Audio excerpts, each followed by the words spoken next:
Disclaimer, this is not warm and fuzzy.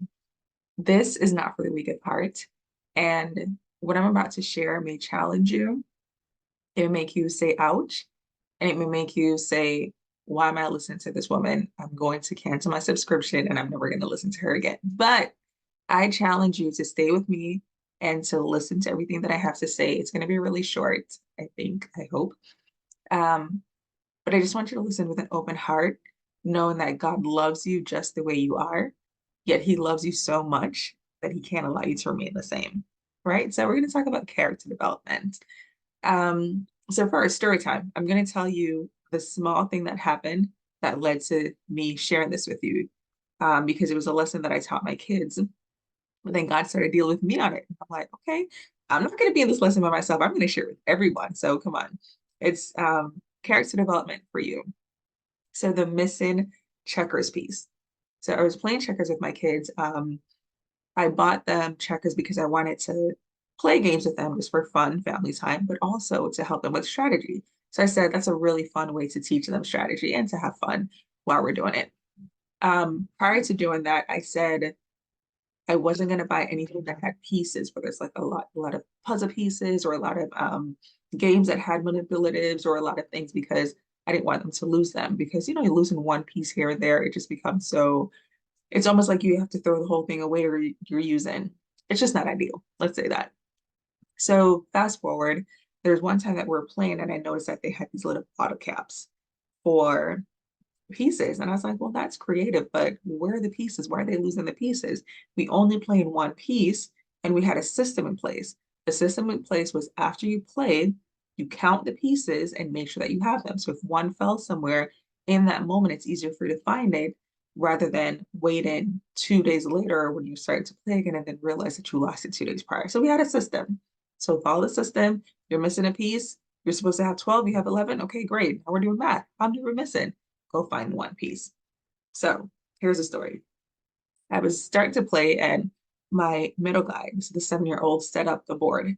And then I noticed that instead of the one bottle cap or the two bottle cap that I noticed before, there were four bottle caps. So we were substituted four pieces. So I said, where are all the pieces? It's like, oh, we can't find them. I'm like, but what are we supposed to do? What is the system that we have in place? So we talked through that and I said, remember, I told you that I wasn't going to buy you anything that had pieces because either you weren't old enough or you weren't responsible enough to keep them in place. Don't let me have to go back to that. I don't want to say that I'm not going to buy you something because you're not taking care of them. And I said, I want you to understand this is not about the checkers. This is not about the piece. This is about obedience, which we've been talking about for a couple weeks, because my husband was doing a devotional with them and he said, instead of reading a new one to them every single day, let's stick on obedience. So that's what we've been talking about. And I said, this is about obedience. Obedience is doing what I ask you to do as it relates to playing the game. What do you do after? So we talked about that. And I said, the second thing this is about, it's about excellence. How are you going to have your checkers piece with a whole bunch of bottle caps? That's tacky, right? And the excellent part of it is if you have a system in place, you follow the system. So you do something from start to finish. You don't do it halfway and then stop. You don't play and then just run to do something else. We have systems and structures in place. So this is the conversation that I had with the 7-year-old. So that's the story. And that's how I'm going to ask you a couple of questions. So my first question to you, you may have to dig a little bit deep, or the minute I ask the question, you may have an answer, is what is your dominant flaw? If you were to do a survey with your closest friends, your family members, people who know you really well, what would they say is your dominant flaw? What's the biggest area of improvement in your life? For me, it's inconsistency. And that may surprise people who are close to me because I'm usually doing something. The issue is sometimes I pivot too fast, right?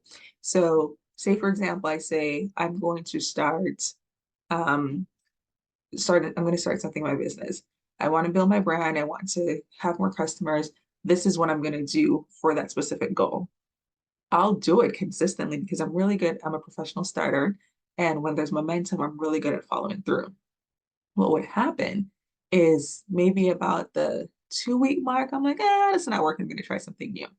So for the course of 1 year, I may be doing something The issue is that I'm not doing the same thing consistently, waiting for that consistent result. Now, what if the system that I'm using takes 3 months and 1 day to work? And at the 3 month mark, I said, this is not working, I'm going to stop using it. Then I never get to see it in its full glory, and I never get to see the fruition of the thing that I've been waiting for. What if what I'm working on, I say, oh, there's no return on investment, I'm going to cancel the subscription. Then I'm not being consistent. So the question is, what is your dominant flaw? And the second part of that question is, how does it show up?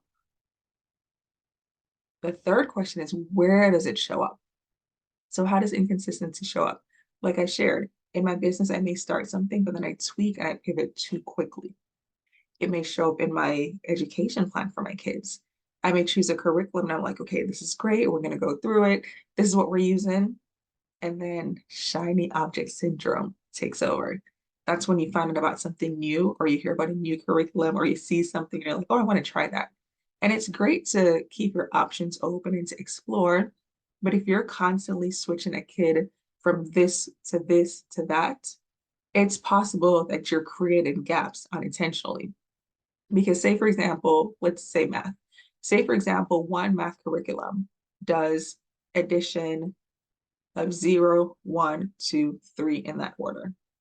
Another math curriculum may say, you know what, I'm going to do the easy ones first. I'm going to do 0, 5, 10, right? What if, as you're switching, you're creating gaps? So the child who's supposed to be learning 0, 1, 2, because they switched to another curriculum, they actually skipped the 1, 2 because now you went to one that does 0, 5, not realizing that 1, 2, 3 was either covered in a previous year or will be covered in another year. So now you're creating gaps, right? So maybe it's in your education, you're like, I'm going to use this curriculum and I'm going to use that one. If you're using multiple ones and you're pulling the pieces together, or if you have your own scope and sequences, that's fine, because that means you're just eclectic and you're pulling from different pieces to fit into your master plan. But if you don't have a master plan and you're relying on the scope and sequence of other materials, but you're not following through consistently, then it's possible that you're creating gaps. So it shows up there. It may show up in other areas. So is it faithfulness? Is it obedience? Is it excellence? What is your dominant flaw? Is it procrastination? Is it analysis paralysis? Is it that you have a lack of clarity? You know, like what is going on? Because these character flaws and issues that we're dealing with personally, they're going to show up in other areas of our lives. Whether we notice them right away or whether it creeps in, they're going to show up. So it's very important for us to figure out what our dominant flaw is, how it shows up, and where it shows up, right? It may be a relationship with time. Maybe it shows up in that you're always rushing, right? You're the person who your friends tell you the wrong time because you know you're going to be late. They tell you the actual time, and then you still get there late anyways. You're the person who you're always submitting something a minute or two before the deadline. And you get the adrenaline rush and you quote unquote work well under pressure, but you're really doing a disservice. And that's what you're modeling for your children. So where does it show up? How does it show up? The second thing I want to talk about is what decision are you avoiding? Sometimes you look at your to-do list and you're like, how is this still on my to-do list? If it was important, I would have done it a long time ago. I need to just rip this to-do list up because it's been sitting here for 3 months. But what decision are you avoiding? This can show up in different ways. It could be a conversation that you need to have. It could be the math homework that you haven't graded. But why is it? It's because if you grade it and you see that there are a number of incorrect questions or problems, then you're going to have to face the issue, which is your child is struggling with this subject or with this topic or with this type of problem, right? And then you're gonna have to do something about it. So when you ignore it, ignorance is bliss, and then you pretend like there's nothing wrong and there's nothing for you to do, right? How y'all liking me? Y'all still liking me? I feel like me to begin with. That's okay. So it's really important for us to think about the decisions we're avoiding. Is it a relationship? It may not be your personal or professional relationship. It may be a child that you've been watching. And you're like, I don't really know if my kid needs to be playing with this child. I don't even know if maybe I need to speak to this child's mom. Maybe I need to spend some time with this child, maybe my kid goes to coding at the library. There's this one kid that I'm not too sure that they should be associating with. Maybe it's a kid on a recreation team. So maybe it's not your personal relationship, but it's a relationship that you've noticed that either needs to be nurtured or needs to be monitored or needs to end. Sometimes it's really just that, right? Maybe it's a conversation you need to have. Who are you avoiding? What are you avoiding? What are you not addressing because it's too uncomfortable? What courageous conversation do you need to have? What curious conversation do you need to have? Maybe you just need to get information so that you can stop thinking about possible solutions in situations when you can just ask a question. So, what are those decisions? So, as I thought back to the checker situation, I really said, this is an exercise in obedience. It's an exercise in excellence. It's an exercise in doing the right thing. As a parent, I said to my kid, if I notice that this is a trend, I'm not going to buy you anything. I'm not going to give you anything because I can't trust you with it. I said, I'm going to have to refrain from giving you these types of gifts because I don't know that you're able to manage them. So basically, what I'm saying is, I can't trust you because you're not faithful in this, you're not being obedient, and you're not showing excellence. And I started thinking about myself, like, in what ways have I shown God that He can't trust me in a certain area? And He has been unable to elevate me or take me to the next stage because my character has not been developed to support it. Is it a lack of integrity? Is it a lack of, that those guts that you need to have those conversations that we're talking about, where maybe you are not being promoted to a certain area, whether it's in your church or in a volunteer situation or in a professional situation, because you can't have those tough conversations because you are a problem avoider, right?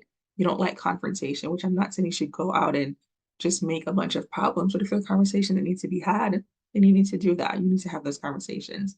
So these things can show up in your money. Are you making frivolous decisions? And now God is saying, I really want to bless you. I really want to take you to the next level financially, but I can't trust you with it because every time you go to Walmart, you buy all those dollar pens and those dollar notebooks, and you don't need another one, right? That's me. I'm not the person who's spending $100 or $200 frivolously, but I'm spending a dollar and another dollar and another dollar, and those add up. But I need to show God that I'm faithful and that I'm trustworthy and that He can trust me with time, with finances, with relationships, with my children, with resources. So I'm going to keep it short so that you can, one, replay this and really sit. I want you to ignite introspection in a way that's really honest and transparent so that you can make those decisions, have that time of reflection where you're really doing the thing you need to do. So recap. One, what is your dominant flaw or character issue or trait that you need to work on? How does it show up? Where does it show up? Because we want to know what it's affecting and we need to fix that. Two, what decision are you avoiding? And the decision you're avoiding, what is a 2-minute version of it? That task that you're avoiding because it's so big and you just don't have time to do it. What is the 2-minute version of it? Break those down into bite-sized pieces and figure out how can I spend 2 minutes to move the needle forward on this. All right, so that is our talk for today. This was specifically for you, and this is something that I'm talking through with God, and I know that I need to work on it in my own life. But just look at your life. If you can't think of something immediately, ask your friends, ask your family members, or look at yourself, right? Like it may be weight. Like my weight has fluctuated so much over the last, over my entire life, really. Like if I look back at my pictures, there are times even before I started having children where my weight was like up and down and high and low and skinny fat and like all over the place. That's inconsistency. So it's shown up in different areas of my life. So I put myself on trial. So, I hope you feel more comfortable swallowing and digesting this information. But I really just wanted to let you know that God loves you. I love you too. And We're all here for growth, personal growth, professional growth, and most importantly, spiritual growth. We want to get to the character where God is able to trust us with his resources so that we can build a kingdom. But it starts with us.